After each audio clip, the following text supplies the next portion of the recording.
Hey, welcome. If you've ever felt like you're just stuck on your journey to learning English, well, you are in exactly the right place.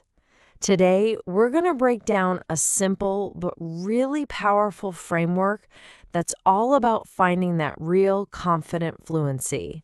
Let's jump right in. First things first, let's ask a really important question.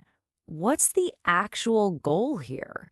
Is it just to memorize a bunch of grammar rules and vocabulary lists? Or is it something a lot deeper? The source material we're looking at today suggests the real goal is all about connection and, just expressing yourself. And this is such a key idea.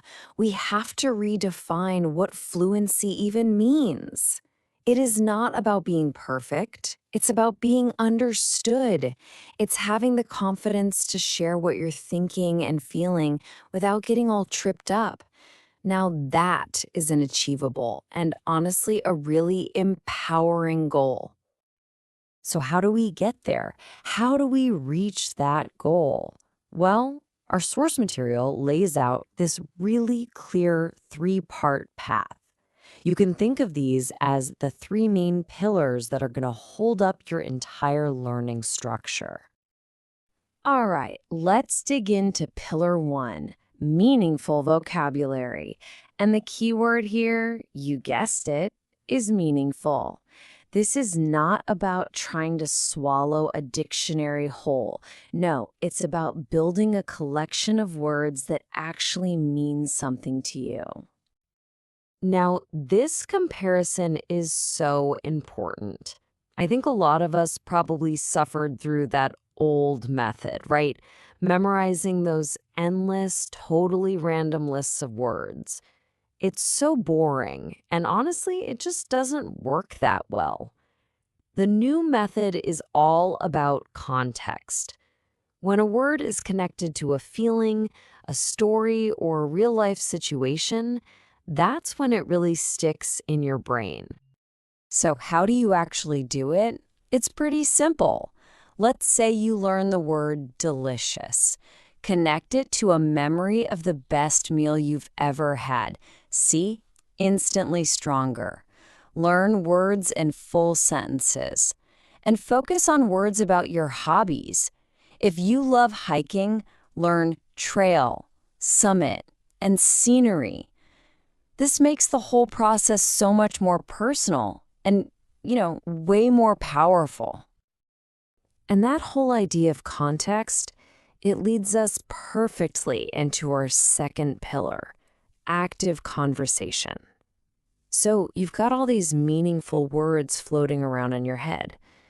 Now it's time to actually put them out into the world. This quote just says it all, doesn't it?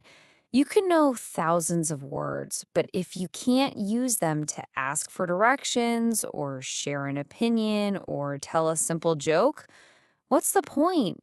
Conversation is where your knowledge truly comes to life. And look, you don't have to jump into some 2-hour debate right away. Just start small. Learn one new phrase and actually use it. Listen to podcasts or watch TV shows to hear how words are supposed to flow naturally. And this is so important. Do not be afraid to make mistakes. Every single error is just a stepping stone that helps you get better. Okay, and that brings us to the engine that's going to power this whole journey. Pillar three, lasting motivation. This is all about your why. Why did you even start learning English in the first place? Because that reason is what will keep you going when things get a little tough. So just take a second and really ask yourself this. Are you doing it for a new job? To travel the globe? Maybe to connect with new people? Or just to finally watch your favorite movies without subtitles? Whatever your personal reason is, that is your single most powerful tool. You know, the secret is to connect English to something you already love. If you're into cooking, start watching cooking shows in English. If you're a gamer, join an English-speaking online community. When you do that, learning stops being a chore and actually becomes a joy. Okay, so we've covered the 3 pillars. Now, let's pull it all together and really see what this path to fluency looks like when it's all working in sync. And there it is, right there. 3 core ideas: meaningful vocabulary, active conversation, and lasting motivation. They're all working together for that one single goal: confident communication.